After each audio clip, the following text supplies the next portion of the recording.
Dead woods. Summer was coming to a close, so my friends and I wanted to hang out as much as we could before being busy with schoolwork.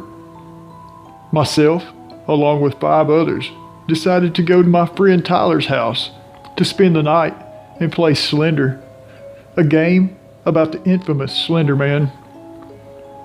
After a couple of hours of scary fun and jokes, we decided to further scare ourselves by going out into the woods.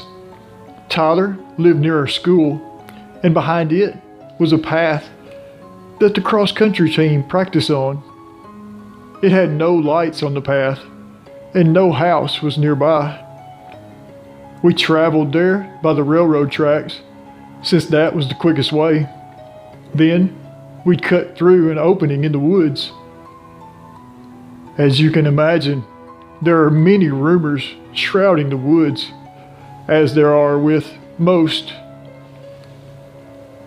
Violent, homeless people living there, the spirits of those who died near the woods or tracks, haunting it restlessly, feeling an urge to kill as a means of releasing anger. Just about anything from fiction to nonfiction.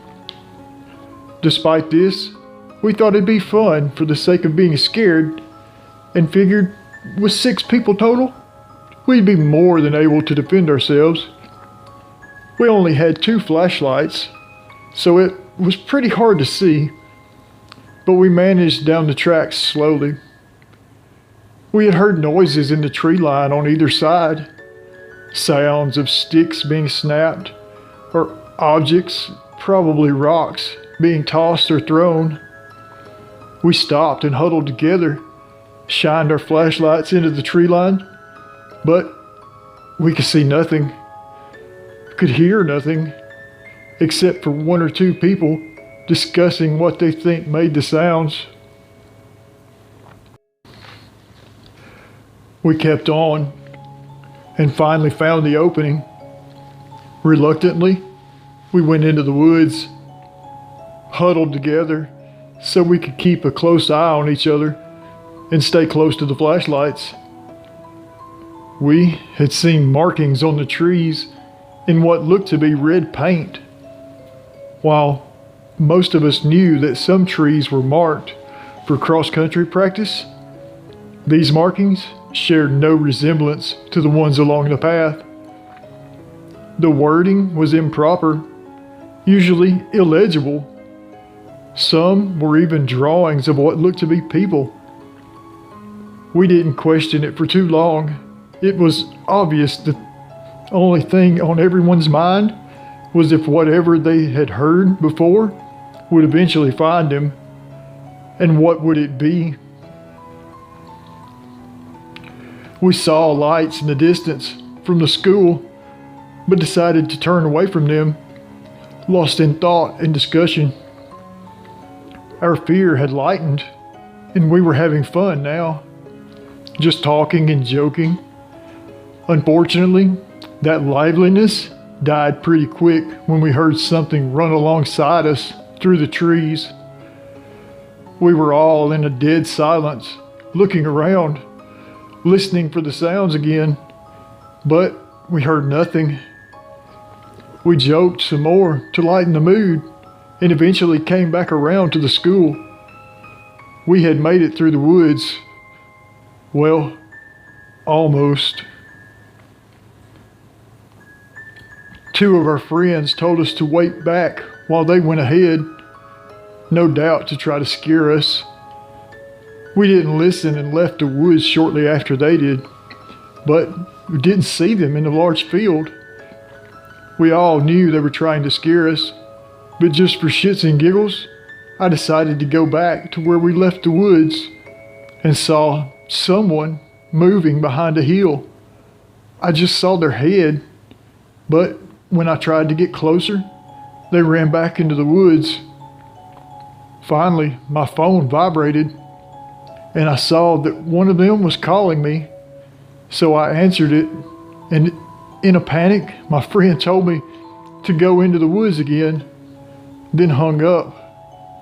I went back to the school to tell everyone else what was going on, and they followed me back, and we all went in. I called for them, but got no response. I tripped over something and fell kind of hard. Looking back at what I had tripped on, I saw the body of my friend. His face shaved nearly off, his hair completely gone. Blood pooled from his head, along with multiple wounds scattering his body. I backed away and yelled, but didn't get up. I was scared, wasn't thinking straight. Tyler came over and stopped dead in his tracks when he saw the body. He came around to get me up and took me away. We heard another yell, a blood-curdling one, like someone was in pain. We ran towards the sound to find the two others who had entered the woods with us. One was dead, the other alive, a man gutting him.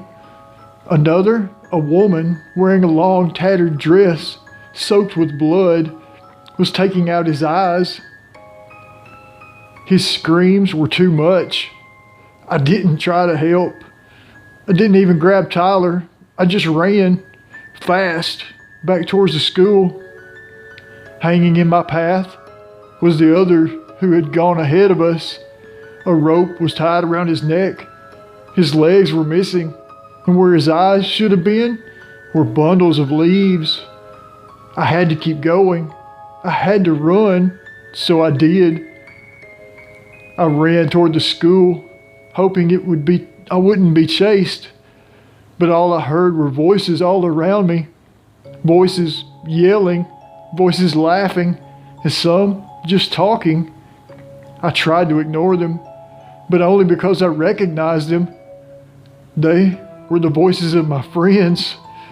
I ran by the school and noticed a light coming from one of the windows, a blue light from the smartboard. I stopped and looked in the room and saw a man sitting at one of the desks, rocking back and forth, fiddling with something in his hands, something I couldn't see. I kept running until I was out of energy, which wasn't too much further. I didn't hear anything behind me. I stopped hearing voices. I sat down and closed my eyes, trying to think about what had just happened. It was a dream. I'd just wake up and be in my house. But when I opened my eyes, what I saw wasn't my ceiling. I saw a person looming over me, his face nearly gone, the same way my friend's face was, but it wasn't him. He had shackles around his wrists and ankles, short chains connected to them, and he had something with him, a stick or a pipe, something blunt. Whispered, "I hate having to do this, but she loves it. I must do it for her. She loves it. She loves me when I kill. She promised that if I loved others for her, she'd love me in return." I tried to crawl back, but before I could, he bashed my leg with the object he had and broke my leg. I tried not to yell, but when he broke the other one, I couldn't help it. He wrapped his hands around my wrist and dragged me back into the woods, back into the horror.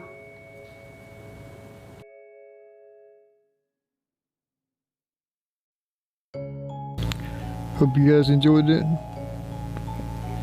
Don't forget to like, comment, and share.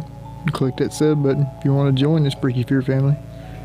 As always, I'm Fear the GreatWhite. You're fucking awesome. I love you all. Bye.